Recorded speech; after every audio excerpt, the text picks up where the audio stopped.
সেদিন ক্ষমতায় থাকা, বেশি টাকা পয়সার মালিক হওয়া, এইটাই পৃথিবীর ময়দানে আসল সফলতা নয়। আল্লাহ পাক বলেন আমার কাছে শ্রেষ্ঠ নিয়ামত, শ্রেষ্ঠ সফলতা হচ্ছে কোরআন শরীফ।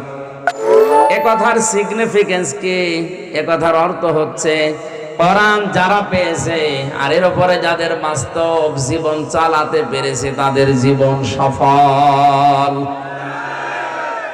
আল্লাহ যেন মাইক হাতে নিয়ে ঘোষণা দিচ্ছেন, ওয়াইদ তাআযানা রাব্বুকুম লাইন শাকারতুম লাযিদান্নাকুম ওয়া লাইন কাফারতুম ইন্না আযাবি লাশাদীদ। সূরা ইব্রাহিমের ৭ নম্বর আয়াতে আল্লাহ বলেন, আমি মাইক হাতে নিয়ে একটি এলান শোনাচ্ছি, একটি ঘোষণা, একটি এলান। কথাটা অনেক দামি কথা, অনেক ওজনে কথা, আর আল্লাহ নিজে মাইক নিয়ে নেমে পড়েছে। একটি এলান শোনো দুনিয়াবাসী, একটি ঘোষণা শোনো। কি সেই ঘোষণা? লাইন শাকারতুম, যদি শুকরিয়া আদায় করো আমার নিয়ামতের, লাযিদান্নাকুম, লামে তাকিদ নুনে সাকিলা, অবশ্যই আমি আল্লাহ ওই নিয়ামত তোমাদের জীবনে বৃদ্ধি করে দেব। কি নিয়ামত এতক্ষণ জানলেন? তামাম দুনিয়া যারা পেয়েছে তার তুলনায় আল্লাহর কাছে এই নিয়ামতটা শ্রেষ্ঠ। সুতরাং এটার অনুষ্ঠান আজকে আমরা পেয়েছি, আমাদের জীবনের শ্রেষ্ঠ নিয়ামত মনে করছি। শুকরিয়া আদায়ের মাধ্যম তিনটা। কয়টা? খুব ভালো করে মিলাবেন আপনি শুকরিয়া আদায় করছেন কিনা এই নিয়ামত পেয়ে। এক নম্বরে আপনার মুখের স্বীকৃতি দেওয়া লাগবে যে হ্যাঁ, এটা আমি জীবনে মানি নিয়ামত বলে। এটা নিয়ামত বলে মানেন তো? হ্যাঁ, এখানে যারা এসেছে স্বীকার যারা করলেন যে এটা নিয়ামত হিসাবে আজকে আমি মানি, আপনি আনন্দ করতে পারেন, অসুবিধা নেই। কারণ তামাম দুনিয়ার 750 কোটি মানুষ এ কথা বলতে পারে না। শুধু আমরা 175 কোটি মুসলিম মানি আর না মানি স্বীকার করি এটা আল্লাহর নিয়ামত। 2 নম্বরে আপনার মনে আনন্দ লাগা লাগবে। মানুষের মনে আনন্দ লাগে কখন? এর একটা চিহ্ন তাফসিরে পেয়েছি। নবীজি বলেন, বাম স্তনের 2 আঙ্গুল নিচে এখানে একটা গোস্তের টুকরা আছে, এটা কেঁপে কেঁপে ওঠে, শরীরের পশমগুলো দেখবেন খাড়া হয়ে যায়। মনের ভেতরে একটা অজানা অনির্বচন শোক অনুভব হয়। শব্দ চয়নগুলো লক্ষ্য করেন, মনের ভেতরে এক অনির্বচন শোক মানুষ অনুভব করে।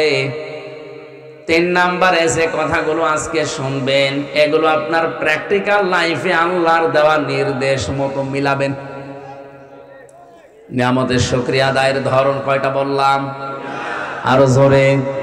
এবার আপনি দেখেন আপনার এই নিয়ামতের শুকরিয়া আদায় হচ্ছে কিনা।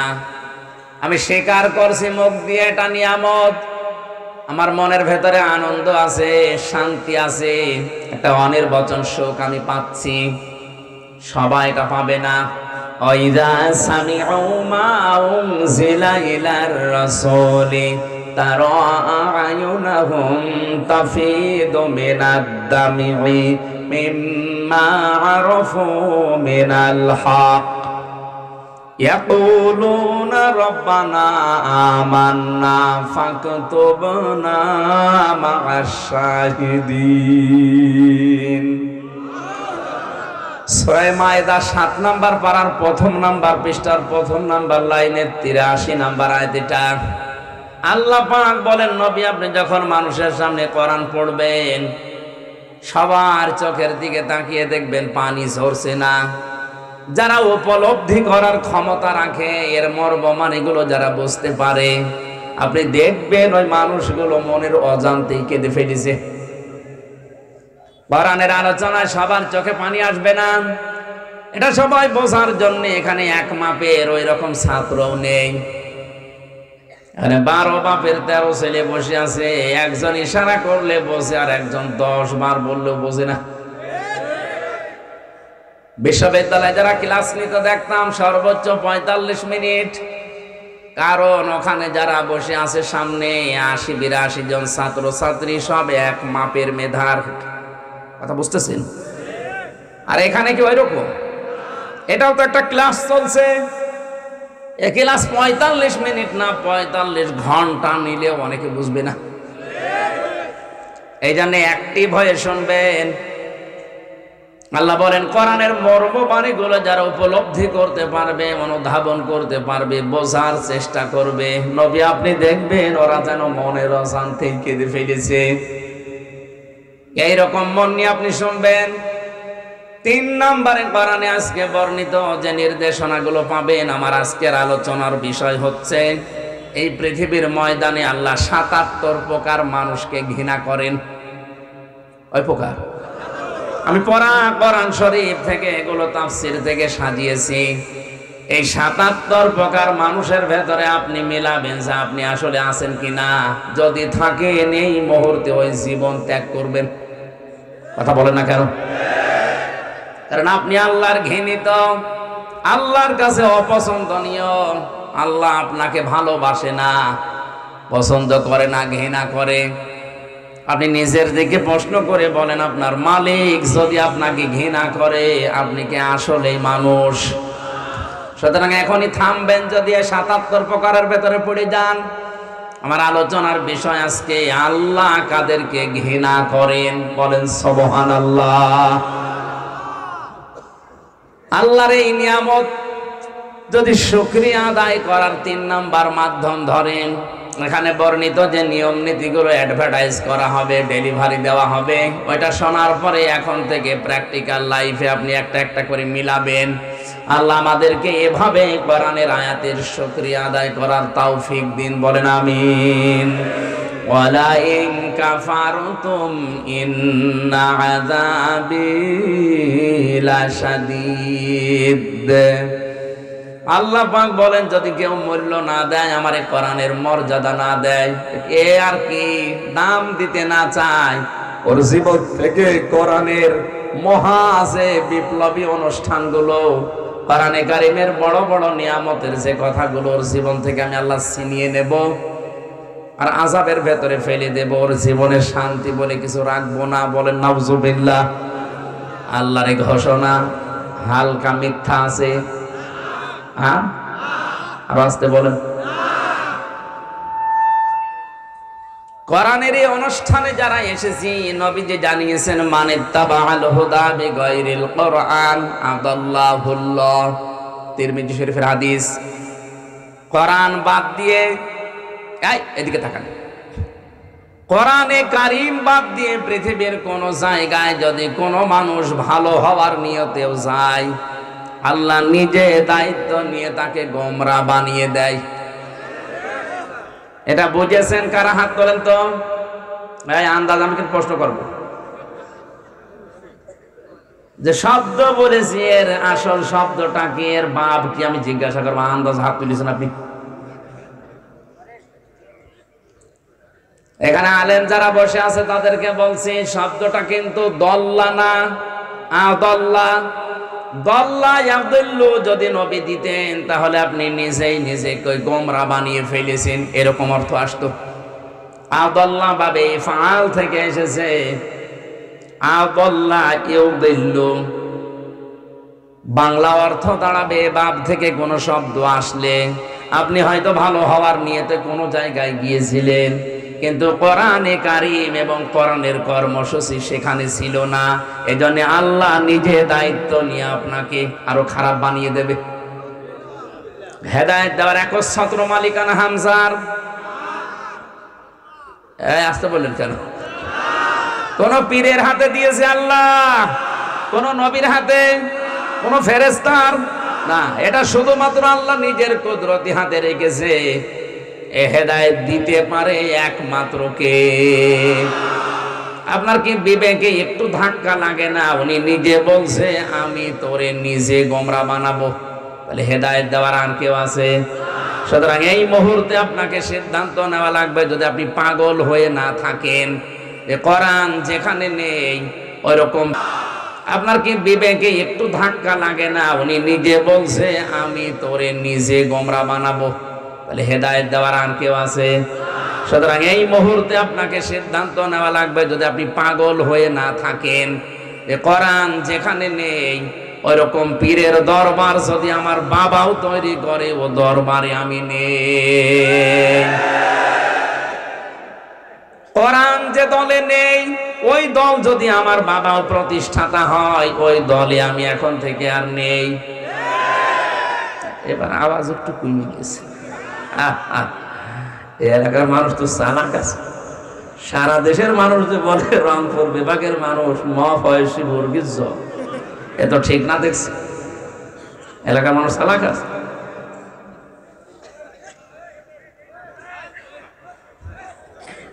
আজকে আমরা যারা সিদ্ধান্ত নিতে পারবো যে কোরআন যেখানে নেই ওখানে আমি যাব না, গেলে আমাকে খারাপ বানাবে, গোমরা বানাবে কে? এ হাদিসটা দুনিয়ায় মানা যায় না, মরণের পরে মানবেন? এখন আপনার বিবেক যা বলে আপনি তাই করেন। যেখানে কোরআন নেই, কোরআনের কর্মসূচি চলে না, ওই দরবারে কেউ গেলে, ওই দল কেউ করলে, আল্লাহ নিজে তাকে গোমরা বানাবে, কেউ ঠেকাতে পারবে না। আমার মনে হয় ওয়াজ হয়ে গেছে যদি বুঝে থাকেন। আর যদি না বোঝার ভান করে থাকেন, আমি জানি আপনি না বোঝার ভান করে বসে আছেন। আপনারে তো বুখারী শরীফ দিয়ে এখন আর হবে না, লাগবে বাকারি শরীফ। আল্লাহ তুমি বোঝার তৌফিক দাও আমাদেরকে, বলেন আমিন। আরে ভাই, আপনার যদি মন না থাকে, আমি কেন নবী এখানে ওয়াজ করলো, আপনার কিছুই হবে না। গিরিশচন্দ্র সেন বেটা হিন্দু মানুষ, ও কিন্তু কোরআন পড়েছে, শুনেছে, বুঝেছে, লিখেছে, তো মন ছিল না। এই জন্য আল্লাহ তারে হেদায়েত দেয়নি। ও মারা যাওয়ার পরে জানাজাও হয়নি, কবরও দেয়নি, পুড়িয়ে ফেলেছে। কথা বলেন না কেন? অথচ লোকটা আমাদের চাইতে কোরআন জীবনে পড়েছেও বেশি, বুঝেছেও বেশি, লিখেছেও বেশি, শুনেছেও বেশি।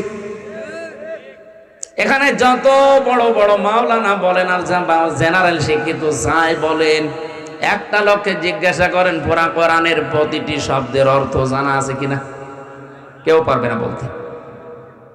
না, আমারও মনে নেই, আমি পড়েছিলাম পুরাটাই আমার পড়া আছে, কিন্তু আমার এখন মনে নেই, আবার দেখা লাগবে।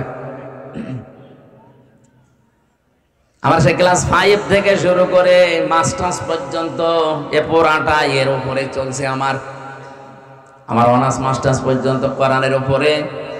কোরআনে কারিম আমি যেভাবে আয়ত্ত করেছি, এরপরে আমি হাফেজি পড়া ছিল আমার।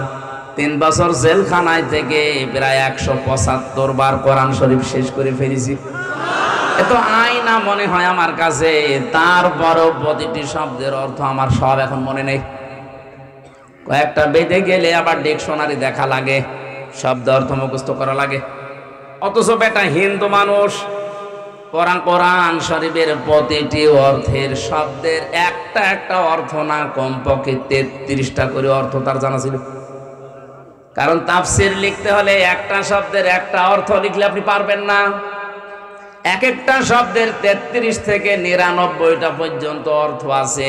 কোনটা কোন জায়গায় সেট হয়, ওইটা ওই জায়গায় স্থান কাল পাত্র ভেদে সেট করা লাগবে, নাই তো তাফসীর লিখলো কি করে। অথচ বাস্তবতা দেখতে পেলাম কি, কোরআন পড়েছে, শুনেছে, বুঝেছে, লিখেছে আমাদের চাইতে অনেক বেশি, কিন্তু হেদায়েত পায়নি। এই কারণে, কারণ ওর মন ছিল না হেদায়েত নেওয়ার। কথা বলে না কেন? আপনারও যদি মন না থাকে, আল্লাহর এত দায় পড়ে যায়নি যে আপনাকে হেদায়েত দিয়ে জান্নাতে জোর করে নিয়ে যাওয়া লাগবে, অত দায় পড়েনি। এই জন্য আগে মন তৈরি করেন, বিশ্বাস করতে পারেন আমির হামজা এখন থেকে শেষ পর্যন্ত ওর বাবার কথা, দাদার কথা একটাও বলবে না। যা বলবে আমি কোরআনের আয়াতের দলিল, হাদিস নাম্বার, পৃষ্ঠা নাম্বার পর্যন্ত আপনাকে আমি বলে দিচ্ছি, সব আমার নোট করা আছে। সুতরাং এইরকম মন নিয়ে শোনেন যে আমার এই 77টা পয়েন্টের ভেতরে যদি আমি একটাও থেকে থাকি, এই মুহূর্তে আমি ওখান থেকে পিছিয়ে আসবো। রাজি আছেন? রাজি আছেন? আজকের মাহফিল সাকসেস হবে ইনশাআল্লাহ। দরুদ আর সালাম পড়ছে আমাদের নবী মুহাম্মদুর রাসূলুল্লাহ সাল্লাল্লাহু আলাইহি ওয়াসাল্লামের প্রতি, যাকে অনুসরণ করার মাধ্যমে ভালোবাসার প্রমাণ দিতে বলেছেন আল্লাহ। আজ যারা শুধু নবীকে ভালোবাসি ভালোবাসি বলেই শেষ করে দিচ্ছে শাবান মাসে, এই যে কিছুদিন আগে যে শবে বরাত নামে নিসফে শাবান গেল, কত মানুষ ভালোবাসা দেখিয়েছে, অথচ রসুলকে ভালোবাসতে হবে মাস্ট বি, পাশাপাশি তাকে অনুসরণের মাধ্যমে এটা দেখাতে হবে। আমি আজ একটা নতুন কথা বলছি, ভালোভাবে খেয়াল করবে।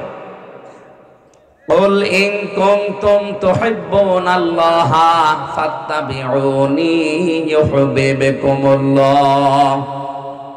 জেনারেল মানুষদেরকে বলছি, ভালো করে খেয়াল করেন। তাফসীর শুনতে এসেছেন আপনি, আপনার জীবন আমি আশা করি পরিবর্তন করবেন। এতদিন আপনি ওই আয়াত শুনেছেন, কিন্তু এভাবে না, একটু খেয়াল করে দেখেন তো।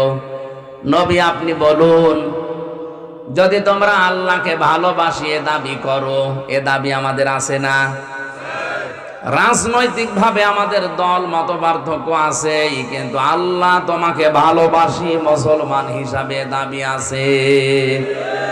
এই কথা বলেন।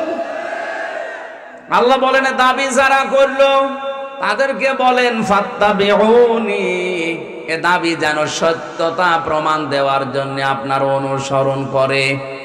হে নবী, আপনার অনুসরণ করার মাধ্যমে দাবির সত্যতার প্রমাণ দেওয়া লাগবে। কেউ যদি আপনাকে অনুসরণ করে, দেখে দেখে চলে, ফাত্তাবিউনি ইউহিব্বুকুমুল্লাহ, আমি আল্লাহ নিজেই তাকে ভালোবাসা আরম্ভ করে দেব। তাকে আমি ভালোবেসেছি না ভালোবাসা আরম্ভ করব? ইউহিব্বু এটা মোজারে, এই শব্দটা বর্তমান, ভবিষ্যৎ, প্রেজেন্ট, ফিউচার, এই দুইটা কাল দিয়ে বানানো। এখানে আল্লাহ অতীতের শব্দ, মাঝির শব্দ দেয়নি, পাস্ট নেই, এখানে ফিউচার আছে আর বর্তমান আছে। এই ভালো করে তাকান। আপনি যদি রাসূলকে অনুসরণ করা আরম্ভ না করেন, আল্লাহ আপনাকে ভালোবাসা আরম্ভ করবে। এখন আমার প্রশ্ন, আল্লাহ যদি কাউকে ভালোবাসে তাকে পুরস্কার দেবেন না দেবেন না? আল্লাহ বলেন পুরস্কার কি দেব? ওয়ায়াগফির লাকুম যুনুবাকুম। ইয়াগফির এটাও মোজারে, বর্তমান, ভবিষ্যৎ, প্রেজেন্ট, ফিউচার। আমি আল্লাহ নিজে তার জীবনের যত অপরাধ আছে জামবুন না দিয়ে জুনুব দিয়ে দিলাম। যদি শুধু হকলে বাদ থাকে, ওইটা বাদ দিয়ে যত অপরাধ করেছে জীবনে সব মাফ করে দিচ্ছি, দেব। সুবহানাল্লাহ বলা না? এবার তাকান, আয়াতের মাঝে ছিল তোমরা যদি অনুসরণ করো তাহলে আল্লাহ তোমাদেরকে ভালোবাসা শুরু করবে। আর আল্লাহ ভালোবাসা আরম্ভ করে দিলে জীবনের গোনা শুধু হকলে বাদ দিয়ে একটাও রাখবে না, সব মাফ করে দেবে। কারণ মাফ করার ক্ষমতা আল্লাহর আছে না নেই? এবার আমাদের এখান থেকে শিক্ষা কি? আমরা অনুসরণ করব কি আংশিক না পূর্ণাঙ্গ? আরো জোরে বলেন। এবার আপনি নিজের দিকে মিলান তো। আপনার অনুসরণ হচ্ছে, আমিও দেখতে পাচ্ছি, আমারও অনুসরণ হচ্ছে, আমিও টের পাচ্ছি, কিন্তু আমাদের অধিকাংশ অনুসরণ এই দেশের রাসূলের আংশিক, পূর্ণাঙ্গ হচ্ছে না। আপনার মাথা থেকে শুরু করে পা পর্যন্ত মিলান না। মাথা নিচু করে মন খারাপ করার জন্য বলছি না, মাথা থেকে শুরু করে পা পর্যন্ত একটু মিলান তো রাসূলের অনুসরণ হচ্ছে কিনা। আপনার চুলের কাটিং রাসূলের মতো হয় না, আপনার মোছের কাটিং রাসূলের মতো হয় না, আপনার যে দাড়ি এটা রাসূলের মতো হয় না, আপনার যে পোশাক আশাক এটা রাসূলের মতো হয় না। তার কোন জায়গায় হাত দেব, যেখানে হাত দেওয়া হয় একটাও তো মিলছে না। আপনার পরিবার, সমাজ, রাষ্ট্র, কোন দিকে তাকিয়ে বলতে পারবেন যে আমার রাসূলের মতো অনুসরণ হচ্ছে? বলেন। হ্যাঁ, আংশিক আমরা কিছু করছি। নবীজি নামাজ পড়েছিলেন, আমরাও নামাজ পড়ি। নবীজি রোজা রেখেছিলেন, আমরাও রোজা রাখি। বিশ্ব নবী যে সারা জীবনে 63 বছরে একটা মিথ্যা কথা বলেনি, এটা আমাদের জীবনে পাওয়া যাবে? আর আসতে বলেন। এই পৃথিবীতে একজন মানুষকেই পাওয়া গেছে যিনি ওপেন চ্যালেঞ্জ দিতে পেরেছিলেন, হে আমার সাথীরা, হে আমার স্ত্রীরা, দিনের আলোতে রাতের আধারে আমার ভেতরে চলতে ফিরতে যা দেখো সব মানুষের কাছে ওপেন বলে দাও। এই পৃথিবীতে আর কেউ কথা বলতে পারে নাই, কিয়ামত পর্যন্ত আমার মনে হয় বলতেও পারবে না। এখানে আমরা যত বুজুর্গ মানুষই আছি না কেন, যত বড় নেতায় বসে আছি, যদি কালকে ঘোষণা দেওয়া হয় এদেশের মানুষেরা, হে আমার স্ত্রী, বন্ধু বান্ধবেরা, যা আমার ভেতরে দোষ ত্রুটি পাও সব সংবাদ সম্মেলন করে বলে দাও, কালকে আপনি বের হতে পারবেন না। কথা বলেন না কেন? অথচ কি জীবন তিনি বানিয়েছিলেন! 63টা বছরের ভেতরে একটা মিথ্যা কথা তার পাওয়া যায়নি। তার সাথে যারা চলাফেরা করেছে, যে ভুল ধরবে সে ভুল ধরার মতো একটা সুতা পর্যন্ত বের করতে পারেনি।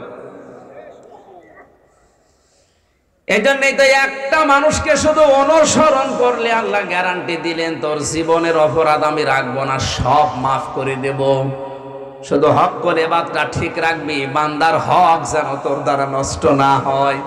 তাছাড়া আমি আল্লাহর হক যত নষ্ট করে ফেলেছিস, আর রাসূলের অনুসরণ যখন পূর্ণাঙ্গ আরম্ভ করার সিদ্ধান্ত নিয়ে মাঠে নামবি, ওই মুহূর্তে তোর জীবনের পেছনের অপরাধ মাফ করে জান্নাতি বলে ঘোষণা দিয়ে দেব।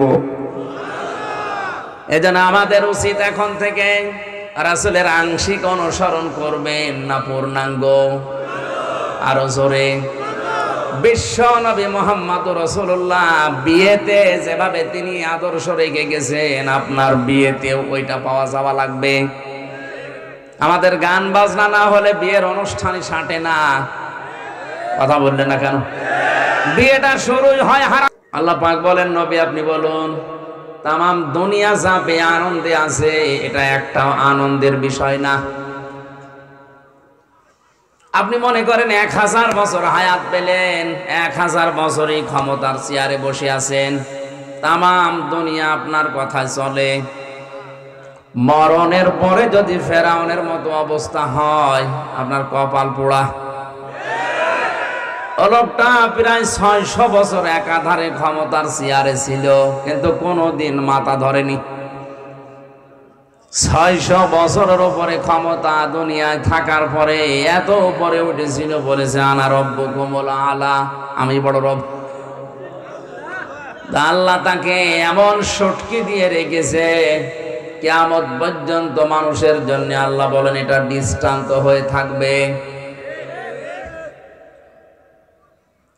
সুতরাং পৃথিবীতে বেশি দিন হায়াত পাওয়া, বেশি দিন ক্ষমতায় থাকা, বেশি টাকা পয়সার মালিক হওয়া, এইটাই পৃথিবীর ময়দানে আসল সফলতা নয়। আল্লাহ পাক বলেন আমার কাছে শ্রেষ্ঠ নিয়ামত, শ্রেষ্ঠ সফলতা হচ্ছে কোরআন শরীফ। এ কথার সিগনিফিকেন্স কি? এ কথার অর্থ হচ্ছে কোরআন যারা পেয়েছে আর এর উপরে যাদের বাস্তব জীবন চালাতে পেরেছে, তাদের জীবন সফল। আল্লাহ যেন মাইক হাতে নিয়ে ঘোষণা দিচ্ছেন, ওয়াইদ তাআযানা রাব্বুকুম লাইন শাকারতুম লাযিদান্নাকুম ওয়া লাইন কাফারতুম ইন্না আযাবি লাশাদীদ। সূরা ইব্রাহিমের 7 নম্বর আয়াতে আল্লাহ বলেন, আমি মাইক হাতে নিয়ে একটি এলান শোনাচ্ছি, একটি ঘোষণা, একটি এলান। কথাটা অনেক দামি কথা, অনেক ওজনে কথা, আর আল্লাহ নিজে মাইক নিয়ে নেমে পড়েছে, একটি এলান শোনো দুনিয়াবাসী, একটি ঘোষণা শোনো। কি সেই ঘোষণা?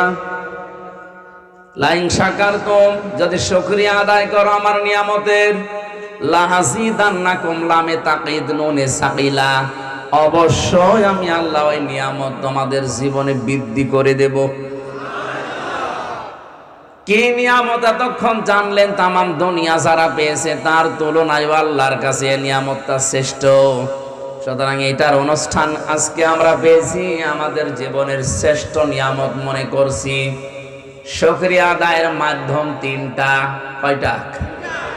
খুব ভালো করে মিলাবেন আপনি শুকরিয়া আদায় করছেন কিনা এই নিয়ামত পেয়ে। এক নম্বরে আপনার মুখের স্বীকৃতি দেওয়া লাগবে যে হ্যাঁ, এটা আমি জীবনে মানি নিয়ামত বলে। এটা নিয়ামত বলে মানেন তো? হ্যাঁ, এখানে যারা এসেছে স্বীকার যারা করলেন যে এটা নিয়ামত হিসাবে আজকে আমি মানি, আপনি আনন্দ করতে পারেন, অসুবিধা নেই। কারণ তামাম দুনিয়ার 750 কোটি মানুষ এ কথা বলতে পারে না। শুধু আমরা 175 কোটি মুসলিম মানি আর না মানি স্বীকার করি এটা আল্লাহর নিয়ামত। 2 নম্বরে আপনার মনে আনন্দ লাগা লাগবে। মানুষের মনে আনন্দ লাগে কখন? এর একটা চিহ্ন তাফসিরে পেয়েছি। নবীজি বলেন, বাম স্তনের 2 আঙ্গুল নিচে এখানে একটা গোস্তের টুকরা আছে, এটা কেঁপে কেঁপে ওঠে, শরীরের পশমগুলো দেখবেন খাড়া হয়ে যায়। মনের ভেতরে একটা অজানা অনির্বচন শোক অনুভব হয়। শব্দ চয়নগুলো লক্ষ্য করেন, মনের ভেতরে এক অনির্বচন শোক মানুষ অনুভব করে। 3 নম্বরে যে কথাগুলো আজকে শুনবেন, এগুলো আপনার প্র্যাকটিক্যাল লাইফে আল্লাহর দেওয়া নির্দেশ মতো মিলাবেন। নিয়ামতের শুকরিয়া আদায়ের ধরন কয়টা বললাম? আরো জোরে। এবার আপনি দেখেন আপনার এই নিয়ামতের শুকরিয়া আদায় হচ্ছে কিনা। আমি স্বীকার করছি মুখ দিয়ে এটা নিয়ামত, আমার মনের ভেতরে আনন্দ আছে, শান্তি আছে, একটা অনির্বচন সুখ আমি পাচ্ছি। সবাই এটা পাবে না। ওয়াইদা সামিউ মা উনজিলা ইলার রাসূলি তারা আয়ুনাহুম তাফিদু মিনাদ দামি মিম্মা আরাফু মিনাল হক ইয়াকুলুনা রব্বানা আমান্না ফাকতুবনা মা'আশ শাহিদিন। সূরা মায়েদা 7 নাম্বার পারার 1 নাম্বার পৃষ্ঠার 1 নাম্বার লাইনের 83 নাম্বার আয়াত। এটা আল্লাহ পাক বলেন, নবী আপনি যখন মানুষের সামনে কোরআন পড়বেন, সবার চোখের দিকে তাকিয়ে দেখবেন পানি ঝরছে না। যারা উপলব্ধি করার ক্ষমতা রাখে, এর মর্মমানিগুলো যারা বুঝতে পারে, আপনি দেখবেন ওই মানুষগুলো মনের অজান্তেই কেঁদে ফেলেছে। কোরআনের আলোচনায় সবার চোখে পানি আসবে না, এটা সবাই বোঝার জন্য এখানে এক মাপের ওই রকম ছাত্রও নেই। এখানে 12 বাপের 13 ছেলে বসে আছে, একজন ইশারা করলে বোঝে আর একজন 10 বার বললেও বোঝে না। বিশ্ববিদ্যালয়ে যারা ক্লাস নিতে দেখতাম সর্বোচ্চ 45 মিনিট, কারণ ওখানে যারা বসে আছে সামনে 80-82 জন ছাত্র ছাত্রী, সব এক মাপের মেধার। কথা বুঝতেছেন? আর এখানে কি ওইরকম? এটাও তো একটা ক্লাস চলছে। এ ক্লাস 45 মিনিট না 45 ঘন্টা নিলেও অনেকে বুঝবে না। এই জন্য অ্যাক্টিভ হয়ে শুনবেন। আল্লাহ বলেন, কোরআনের মর্মবাণীগুলো যারা উপলব্ধি করতে পারবে, অনুধাবন করতে পারবে, বোঝার চেষ্টা করবে, নবী আপনি দেখবেন ওরা যেন মনের অশান্তি কেঁদে ফেলেছে। এইরকম মন নিয়ে আপনি শুনবেন। 3 নম্বরে কোরআনে আজকে বর্ণিত যে নির্দেশনাগুলো পাবেন, আমার আজকের আলোচনার বিষয় হচ্ছে এই পৃথিবীর ময়দানে আল্লাহ 77 প্রকার মানুষকে ঘৃণা করেন। ওই প্রকার আমি পড়া কোরআন শরীফ থেকে এগুলো তাফসীর থেকে সাজিয়েছি। এই 77 প্রকার মানুষের ভেতরে আপনি মিলাবেন যে আপনি আসলে আছেন কিনা। যদি থাকেন এই মুহূর্তে ওই জীবন ত্যাগ করবেন। কথা বলেন না কেন? কারণ আপনি আল্লাহর ঘৃণিত, আল্লাহর কাছে অপছন্দনীয়। আল্লাহ আপনাকে ভালোবাসে না, পছন্দ করে না, ঘৃণা করে। আপনি নিজের দিকে প্রশ্ন করে বলেন, আপনার মালিক যদি আপনাকে ঘৃণা করে, আপনি কি আসলেই মানুষ? সুতরাং এখনই থামবেন যদি 77 প্রকারের ভেতরে পড়ে যান। আমার আলোচনার বিষয় আজকে আল্লাহ কাদেরকে ঘৃণা করেন, বলেন সুবহানাল্লাহ। আল্লাহর এই নিয়ামত যদি শুকরিয়া আদায় করার 3 নাম্বার মাধ্যম ধরেন, এখানে বর্ণিত যে নিয়ম নীতিগুলো অ্যাডভার্টাইজ করা হবে, ডেলিভারি দেওয়া হবে, ওইটা শোনার পরে এখন থেকে প্র্যাকটিক্যাল লাইফে আপনি একটা একটা করে মিলাবেন। আল্লাহ আমাদেরকে এভাবে কোরআনের আয়াতের শুকরিয়া আদায় করার তৌফিক দিন, বলেন আমিন। ওয়ালা ইন কাফারতুম ইন্না আযাবি লাশাদীদ। আল্লাহ পাক বলেন, যদি কেউ মূল্য না দেয়, আমারে কোরআনের মর্যাদা না দেয়, এ আর কি দাম দিতে না চায়, ওর জীবন থেকে কোরআনের মহা আছে বিপ্লবী অনুষ্ঠানগুলো, কোরআনে কারিমের বড় বড় নিয়ামতের যে কথাগুলো, ওর জীবন থেকে আমি আল্লাহ ছিনিয়ে নেব আর আযাবের ভেতরে ফেলে দেব, ওর জীবনে শান্তি বলে কিছু রাখবো না। বলেন নাউজুবিল্লাহ। আল্লাহর এই ঘোষণা হালকা মিথ্যা আছে? হ্যাঁ, আর আসতে বলেন। কোরআনের এই অনুষ্ঠানে যারা এসেছি, নবীজি জানিয়েছেন, মানিত্তাবাআল হুদা বিগাইরিল কোরআন আদাল্লাহুল্লাহ। তিরমিজি শরীফের হাদিস। কোরআন বাদ দিয়ে, এদিকে তাকান, কোরআনে কারীম বাদ দিয়ে পৃথিবীর কোন জায়গায় যদি কোনো মানুষ ভালো হওয়ার নিয়তেও যায়, আল্লাহ নিজে দায়িত্ব নিয়ে তাকে গোমরা বানিয়ে দেয়। এটা বুঝেছেন কারা? হাত তোলেন তো। ভাই আন্দাজ আমি কিন্তু প্রশ্ন করব, যে শব্দ বলেছি এর আসল শব্দটা কি, এর বাপ কি, আমি জিজ্ঞাসা করবো। আন্দাজ হাত তুলেছেন আপনি? এখানে আলেম যারা বসে আছে তাদেরকে বলছি, শব্দটা কিন্তু দল্লা না, আদল্লা। দল্লা ইয়াদুল্লু যদি নবী দিতেন, তাহলে আপনি নিজেই নিজেকে গোমরা বানিয়ে ফেলেছেন, এরকম অর্থ আসতো। আদল্লা বাবে ফাল থেকে এসেছে, আদল্লা ইউদিল্লু। বাংলা অর্থ দাঁড়াবে, বাপ থেকে কোনো শব্দ আসলে আপনি হয়তো ভালো হওয়ার নিয়তে কোনো জায়গায় গিয়েছিলেন, কিন্তু কোরআনে কারীম এবং কোরআনের কর্মসূচি সেখানে ছিল না। এজন্য আল্লাহ নিজে দায়িত্ব নিয়ে আপনাকে আরো খারাপ বানিয়ে দেবে। হেদায়েত দেওয়ার একচ্ছত্র মালিকানা হামজার। আসতে বললেন কেন? কোন পীরের হাতে দিয়েছে আল্লাহ? কোন নবীর হাতে? কোন ফেরেশতার না, এটা শুধুমাত্র আল্লাহ নিজের কুদরতি হাতে রেখেছে। এ হেদায়েত দিতে পারে একমাত্র কে? আপনার কি বিবেকে একটু ধাক্কা লাগে না? উনি নিজে বলছে, আমি তোরে নিজে গোমরা বানাবো। তাহলে হেদায়েত দেওয়ার আর কেউ আছে?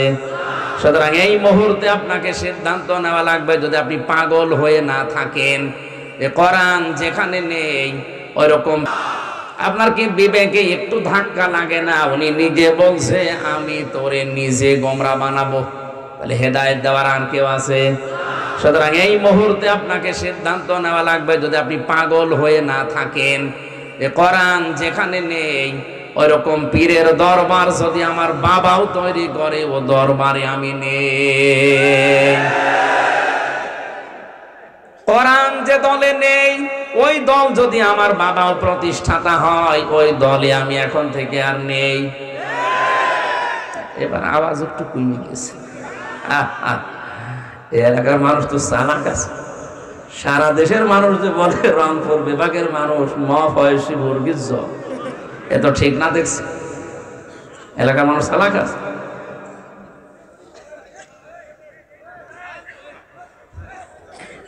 আজকে আমরা যারা সিদ্ধান্ত নিতে পারবো যে কোরআন যেখানে নেই ওখানে আমি যাব না, গেলে আমাকে খারাপ বানাবে, গোমরা বানাবে কে? এ হাদিসটা দুনিয়ায় মানা যায় না, মরণের পরে মানবেন? এখন আপনার বিবেক যা বলে আপনি তাই করেন।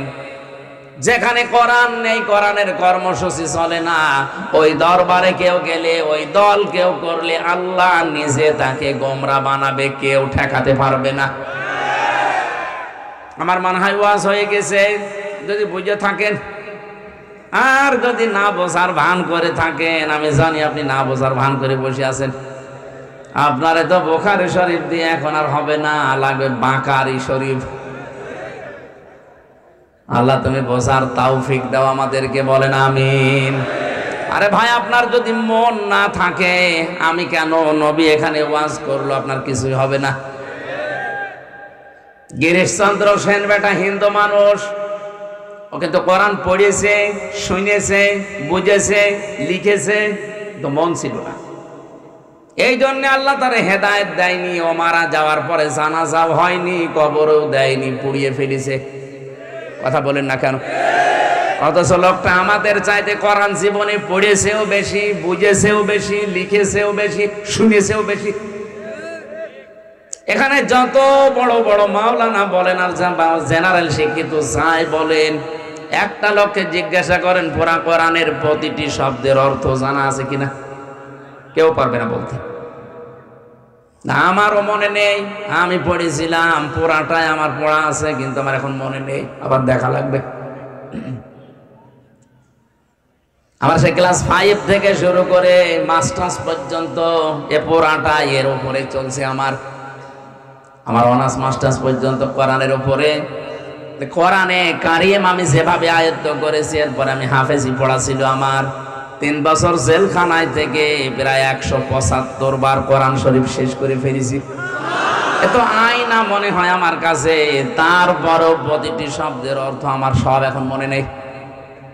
কয়েকটা বেঁধে গেলে আবার ডিকশনারি দেখা লাগে, শব্দ অর্থ মুখস্থ করা লাগে।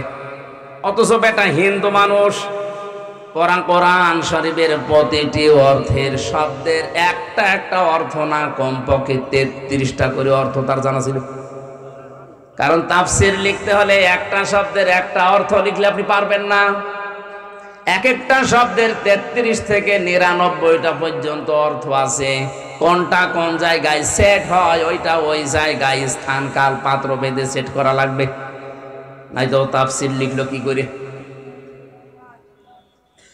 আসলে তো বাস্তবতা দেখতে পেলাম কি, কোরআন পড়েছে, শুনেছে, বুঝেছে, লিখেছে আমাদের চাইতে অনেক বেশি, কিন্তু হেদায়েত পায়নি। এই কারণে, কারণ ওর মন ছিল না হেদায়েত নেওয়ার। কথা বলে না কেন? আপনারও যদি মন না থাকে, আল্লাহর এত দায় পড়ে যায়নি যে আপনাকে হেদায়েত দিয়ে জান্নাতে জোর করে নিয়ে যাওয়া লাগবে, অত দায় পড়েনি। এই জন্য আগে মন তৈরি করেন, বিশ্বাস করতে পারেন আমির হামজা এখন থেকে শেষ পর্যন্ত ওর বাবার কথা, দাদার কথা একটাও বলবে না। যা বলবে আমি কোরআনের আয়াতের দলিল, হাদিস নাম্বার, পৃষ্ঠা নাম্বার পর্যন্ত আপনাকে আমি বলে দিচ্ছি, সব আমার নোট করা আছে। সুতরাং এইরকম মন নিয়ে শোনেন যে আমার এই 77টা পয়েন্টের ভেতরে যদি আমি একটাও থেকে থাকি, এই মুহূর্তে আমি ওখান থেকে পিছিয়ে আসবো। রাজি আছেন? রাজি আছেন? আজকের মাহফিল সাকসেস হবে ইনশাআল্লাহ। দরুদ আর সালাম পড়ছে আমাদের নবী মুহাম্মদুর রাসূলুল্লাহ সাল্লাল্লাহু আলাইহি ওয়াসাল্লামের প্রতি, যাকে অনুসরণ করার মাধ্যমে ভালোবাসার প্রমাণ দিতে বলেছেন আল্লাহ। আজ যারা শুধু নবীকে ভালোবাসি ভালোবাসি বলেই শেষ করে দিচ্ছে শাবান মাসে, এই যে কিছুদিন আগে যে শবে বরাত নামে নিসফে শাবান গেল, কত মানুষ ভালোবাসা দেখিয়েছে। অথচ রসুলকে ভালোবাসতে হবে মাস্ট বি, পাশাপাশি তাকে অনুসরণের মাধ্যমে এটা দেখাতে হবে। আমি আজ একটা নতুন কথা বলছি, ভালোভাবে খেয়াল করবেন। قل إن كنتم تحبون الله فاتبعوني يحببكم الله। জেনারেল মানুষদেরকে বলছি, ভালো করে খেয়াল করেন। তাফসীর শুনতে এসেছেন আপনি, আপনার জীবন আমি আশা করি পরিবর্তন করবেন। এতদিন আপনি ওই আয়াত শুনেছেন, কিন্তু এভাবে না, একটু খেয়াল করে দেখেন তো। নবী আপনি বলুন, যদি তোমরা আল্লাহকে ভালোবাসি এ দাবি করো, এ দাবি আমাদের আছে না? রাজনৈতিক ভাবে আমাদের দল মত পার্থক্য আছে, কিন্তু আল্লাহ তোমাকে ভালোবাসি মুসলমান হিসাবে দাবি আছে। এই কথা বলেন। আল্লাহ বলেন দাবি যারা করলো তাদেরকে বলেন ফাত্তাবিউনি, এ দাবি যেন সত্যতা প্রমাণ দেওয়ার জন্য আপনার অনুসরণ করে। হে নবী, আপনার অনুসরণ করার মাধ্যমে দাবির সত্যতার প্রমাণ দেওয়া লাগবে। কেউ যদি আপনাকে অনুসরণ করে, দেখে দেখে চলে, ফাত্তাবিউনি ইউহিব্বুকুমুল্লাহ, আমি আল্লাহ নিজেই তাকে ভালোবাসা আরম্ভ করে দেব। তাকে আমি ভালোবেসেছি না ভালোবাসা আরম্ভ করব? ইউহিব্বু এটা মোজারে, এই শব্দটা বর্তমান, ভবিষ্যৎ, প্রেজেন্ট, ফিউচার, এই দুইটা কাল দিয়ে বানানো। এখানে আল্লাহ অতীতের শব্দ, মাঝির শব্দ দেয়নি, পাস্ট নেই, এখানে ফিউচার আছে আর বর্তমান আছে। এই ভালো করে তাকান, আপনি যদি রাসূলকে অনুসরণ করা আরম্ভ না করেন, আল্লাহ আপনাকে ভালোবাসা আরম্ভ করবে।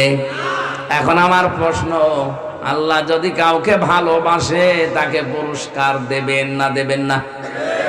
আল্লাহ বলেন পুরস্কার কি দেব? ওয়াগফির লাকুম যুনুবাকুম।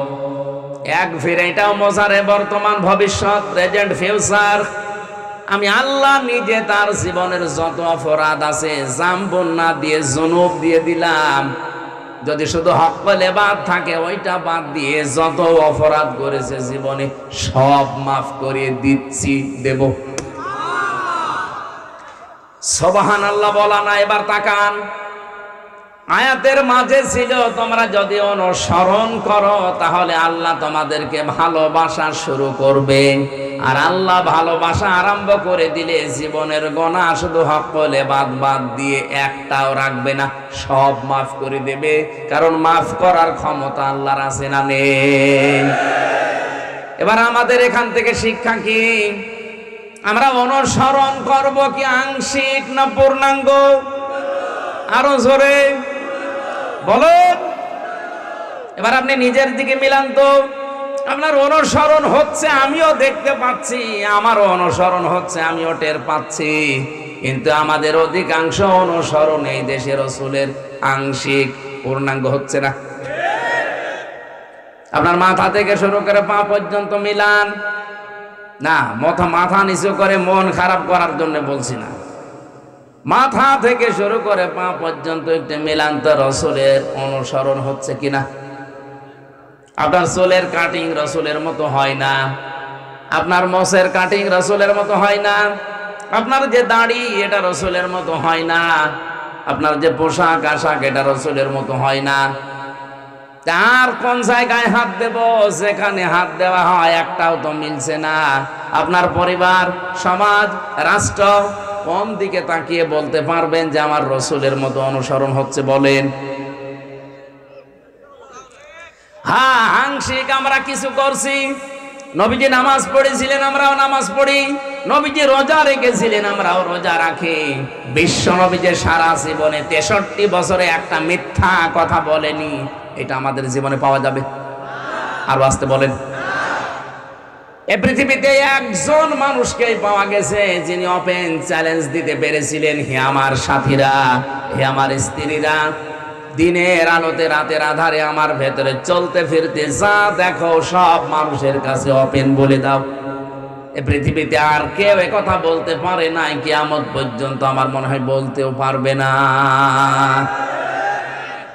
এখানে আমরা যত বুজুর্গ মানুষই আছি না কেন, যত বড় নেতায় বসে আছি, যদি কালকে ঘোষণা দেওয়া হয় এদেশের মানুষেরা, হে আমার স্ত্রী, বন্ধু বান্ধবেরা, যা আমার ভেতরে দোষ ত্রুটি পাও সব সংবাদ সম্মেলন করে বলে দাও, কালকে আপনি বের হতে পারবেন না। কথা বলেন না কেন? অথচ কি জীবন তিনি বানিয়েছিলেন! 63টা বছরের ভেতরে একটা মিথ্যা কথা তার পাওয়া যায়নি। তার সাথে যারা চলাফেরা করেছে, যে ভুল ধরবে সে ভুল ধরার মতো একটা সুতা পর্যন্ত বের করতে পারেনি। এই জন্যই তো একটা মানুষকে শুধু অনুসরণ করলে আল্লাহ গ্যারান্টি দিলেন, তোর জীবনের অপরাধ আমি রাখবো না, সব মাফ করে দেব। শুধু হক করে বাতটা ঠিক রাখবি, বান্দার হক যেন তোর দ্বারা নষ্ট না হয়। তাছাড়া আমি আল্লাহর হক যত নষ্ট করে ফেলেছিস, আর রাসূলের অনুসরণ যখন পূর্ণাঙ্গ আরম্ভ করার সিদ্ধান্ত নিয়ে মাঠে নামবি, ওই মুহূর্তে তোর জীবনের পেছনের অপরাধ মাফ করে জান্নাতি বলে ঘোষণা দিয়ে দেব। এজন্য আমাদের উচিত এখন থেকে রাসূলের আংশিক অনুসরণ করবেন না পূর্ণাঙ্গ? আরো জোরে। বিশ্ব নবী মুহাম্মদুর রাসূলুল্লাহ বিয়েতে যেভাবে তিনি আদর্শ রেখে গেছেন, আপনার বিয়েতেও ওইটা পাওয়া যাওয়া লাগবে। আমাদের গান বাজনা না হলে বিয়ের অনুষ্ঠানই সাঁটে না। কথা বললেন না কেন? বিয়েটা শুরু হয় হারাম। আপনার কি বিবেকে একটু ধাক্কা লাগে না? উনি নিজে বলছে আমি তোরে নিজে গোমরা বানাবো। তাহলে হেদায়েত দেওয়ার আর কেউ আছে? সুতরাং এই মুহূর্তে আপনাকে সিদ্ধান্ত নেওয়া লাগবে, যদি আপনি পাগল হয়ে না থাকেন, যে কোরআন যেখানে নেই ওইরকম পীরের দরবার যদি আমার বাবাও তৈরি করে, ও দরবারে আমি নেই। কোরআন যে দলে নেই, ওই দল যদি আমার বাবাও প্রতিষ্ঠাতা হয়, ওই দলে আমি এখন থেকে আর নেই। এবার আওয়াজ একটু কমে গেছে। এলাকার মানুষ তো চালাক আছে। সারা দেশের মানুষ যে বলে রংপুর বিভাগের মানুষ মফয়সী মুরগির জ, এ তো ঠিক না দেখছি। এলাকার মানুষ চালাক আছে।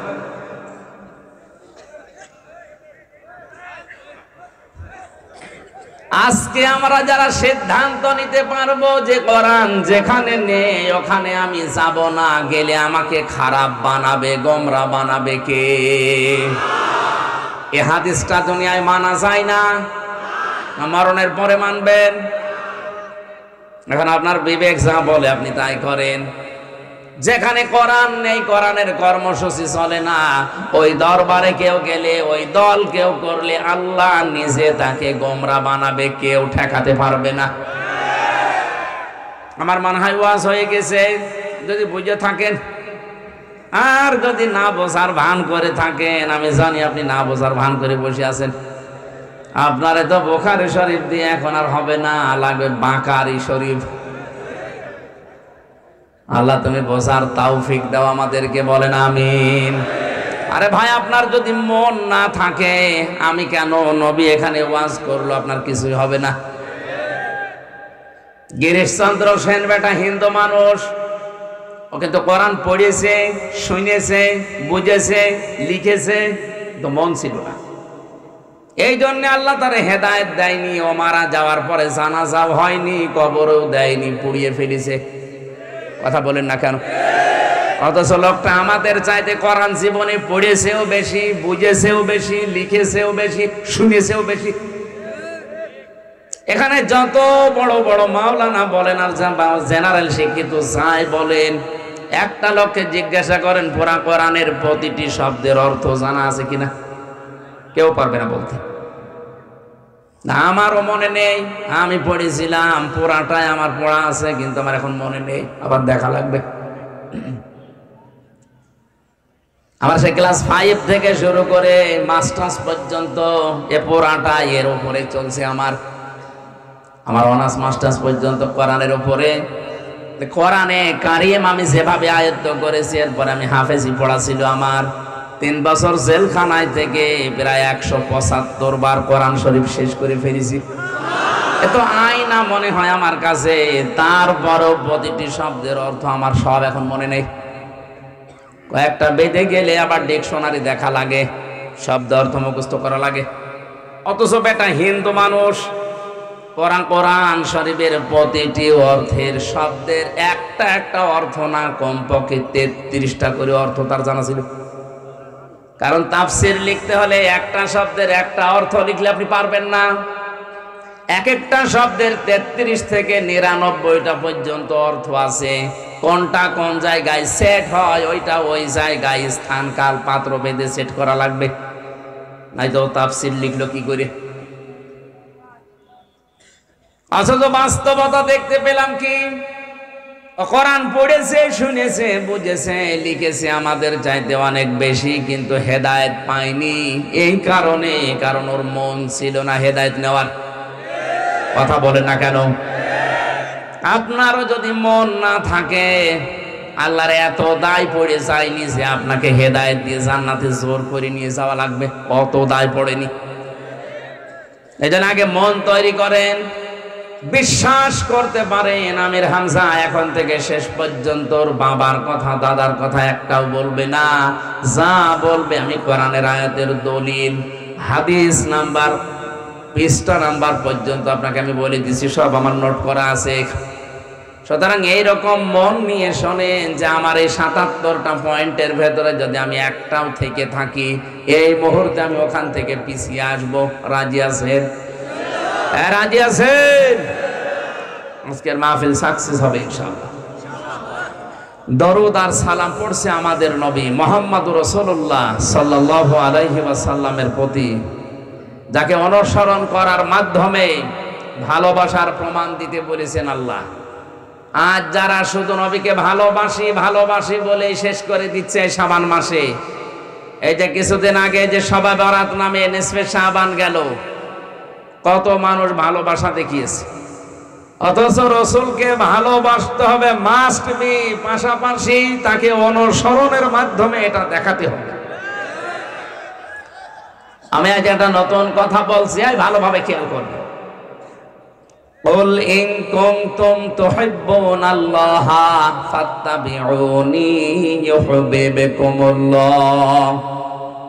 জেনারেল মানুষদেরকে বলছে, ভালো করে খেয়াল করেন। তাফসীর শুনতে এসেছেন আপনি, আপনার জীবন আমি আশা করি পরিবর্তন করবেন। এতদিন আপনি ওই আয়াত শুনেছেন, কিন্তু এভাবে না, একটু খেয়াল করে দেখেন তো। নবী আপনি বলুন, যদি তোমরা আল্লাহকে ভালোবাসি এ দাবি করো, এ দাবি আমাদের আছে না? রাজনৈতিক ভাবে আমাদের দল মত পার্থক্য আছে, কিন্তু আল্লাহ তোমাকে ভালোবাসি মুসলমান হিসাবে দাবি আছে। এই কথা বলেন। আল্লাহ বলেন দাবি যারা করলো তাদেরকে বলেন ফাত্তাবিউনি, এ দাবি যেন সত্যতা প্রমাণ দেওয়ার জন্য আপনার অনুসরণ করে। হে নবী, আপনার অনুসরণ করার মাধ্যমে দাবির সত্যতার প্রমাণ দেওয়া লাগবে। কেউ যদি আপনাকে অনুসরণ করে, দেখে দেখে চলে, ফাত্তাবিউনি ইউহিব্বুকুমুল্লাহ, আমি আল্লাহ নিজেই তাকে ভালোবাসা আরম্ভ করে দেব। তাকে আমি ভালোবেসেছি না ভালোবাসা আরম্ভ করব? ইউহিব্ব এটা মোসারে, এই শব্দটা বর্তমান, ভবিষ্যৎ, প্রেজেন্ট, ফিউচার, এই দুইটা কাল দিয়ে বানানো। এখানে আল্লাহ অতীতের শব্দ, মাজির শব্দ দেয়নি, পাস্ট নেই, এখানে ফিউচার আছে আর বর্তমান আছে। এই ভালো করে তাকান। আপনি যদি রসুলকে অনুসরণ করা আরম্ভ না করেন, আল্লাহ আপনাকে ভালোবাসা আরম্ভ করবে। এখন আমার প্রশ্ন, আল্লাহ যদি কাউকে ভালোবাসে তাকে পুরস্কার দেবেন না দেবেন না? আল্লাহ বলেন পুরস্কার কি দেব? ওয়ায়াগফির লাকুম যুনুবাকুম। ইয়াগফির এটাও মোজারে, বর্তমান, ভবিষ্যৎ, প্রেজেন্ট, ফিউচার। আমি আল্লাহ নিজে তার জীবনের যত অপরাধ আছে জাম্বুন না দিয়ে জুনুব দিয়ে দিলাম। যদি শুধু হক্কুল ইবাদ থাকে, ওইটা বাদ দিয়ে যত অপরাধ করেছে জীবনে সব মাফ করে দিচ্ছি, দেব।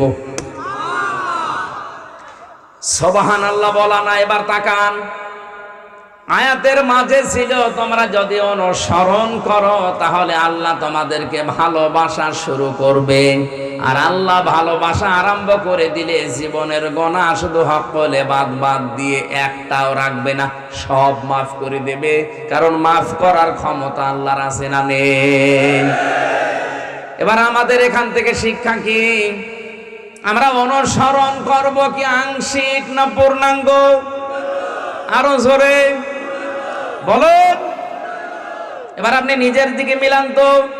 আপনার অনুসরণ হচ্ছে, আমিও দেখতে পাচ্ছি, আমারও অনুসরণ হচ্ছে, আমিও টের পাচ্ছি, কিন্তু আমাদের অধিকাংশ অনুসরণ এই দেশের রাসূলের আংশিক, পূর্ণাঙ্গ হচ্ছে না। আপনার মাথা থেকে শুরু করে পা পর্যন্ত মিলান না। মাথা নিচু করে মন খারাপ করার জন্য বলছি না, মাথা থেকে শুরু করে পা পর্যন্ত একটু মিলান তো রাসূলের অনুসরণ হচ্ছে কিনা। আপনার চুলের কাটিং রাসূলের মতো হয় না, আপনার মোছের কাটিং রাসূলের মতো হয় না, আপনার যে দাড়ি এটা রাসূলের মতো হয় না। আপনার যে পোশাক আশাক এটা রাসূলের মতো হয় না। তার কোন জায়গায় হাত দেব, যেখানে হাত দেওয়া হয় একটাও তো মিলছে না। আপনার পরিবার, সমাজ, রাষ্ট্র কোন দিকে তাকিয়ে বলতে পারবেন যে আমার রাসূলের মতো অনুসরণ হচ্ছে বলেন? হ্যাঁ, আংশিক আমরা কিছু করছি। নবীজি নামাজ পড়েছিলেন, আমরাও নামাজ পড়ি। নবীজি রোজা রেখেছিলেন, আমরাও রোজা রাখি। বিশ্ব নবী যে সারা জীবনে 63 বছরে একটা মিথ্যা কথা বলেনি, এটা আমাদের জীবনে পাওয়া যাবে? আর আসতে বলেন। এই পৃথিবীতে একজন মানুষকেই পাওয়া গেছে যিনি ওপেন চ্যালেঞ্জ দিতে পেরেছিলেন, হে আমার সাথীরা, হে আমার স্ত্রীরা, দিনের আলোতে রাতের আধারে আমার ভেতরে চলতে ফিরতে যা দেখো সব মানুষের কাছে ওপেন বলে দাও। এই পৃথিবীতে আর কেউ এ কথা বলতে পারে নাই, কিয়ামত পর্যন্ত আমার মনে হয় বলতেও পারবে না। এখানে আমরা যত বুজুর্গ মানুষই আছি না কেন, যত বড় নেতায় বসে আছি, যদি কালকে ঘোষণা দেওয়া হয়, হে দেশের মানুষেরা, হে আমার স্ত্রী, বন্ধু বান্ধবেরা, যা আমার ভেতরে দোষ ত্রুটি পাও সব সংবাদ সম্মেলন করে বলে দাও, কালকে আপনি বের হতে পারবেন না। কথা বলেন না কেন? অথচ কি জীবন তিনি বানিয়েছিলেন! 63টা বছরের ভেতরে একটা মিথ্যা কথা তার পাওয়া যায়নি। তার সাথে যারা চলাফেরা করেছে, যে ভুল ধরবে, সে ভুল ধরার মতো একটা সুতা পর্যন্ত বের করতে পারেনি। এই জন্যই তো একটা মানুষকে শুধু অনুসরণ করলে আল্লাহ গ্যারান্টি দিলেন, তোর জীবনের অপরাধ আমি রাখবো না, সব মাফ করে দেব। শুধু হক করে বাতটা ঠিক রাখবি, বান্দার হক যেন তোর দ্বারা নষ্ট না হয়। তাছাড়া আমি আল্লাহর হক যত নষ্ট করে ফেলেছিস, আর রাসূলের অনুসরণ যখন পূর্ণাঙ্গ আরম্ভ করার সিদ্ধান্ত নিয়ে মাঠে নামবি, ওই মুহূর্তে তোর জীবনের পেছনের অপরাধ মাফ করে জান্নাতি বলে ঘোষণা দিয়ে দেব। এজন্য আমাদের উচিত এখন থেকে রাসূলের আংশিক অনুসরণ করবেন না পূর্ণাঙ্গ? আরো জোরে। বিশ্ব নবী মুহাম্মদুর রাসূলুল্লাহ বিয়েতে যেভাবে তিনি আদর্শ রেখে গেছেন, আপনার বিয়েতেও ওইটা পাওয়া যাওয়া লাগবে। আমাদের গান বাজনা না হলে বিয়ের অনুষ্ঠানই সাঁটে না। কথা বললেন না কেন? বিয়েটা শুরুই হয় হারাম।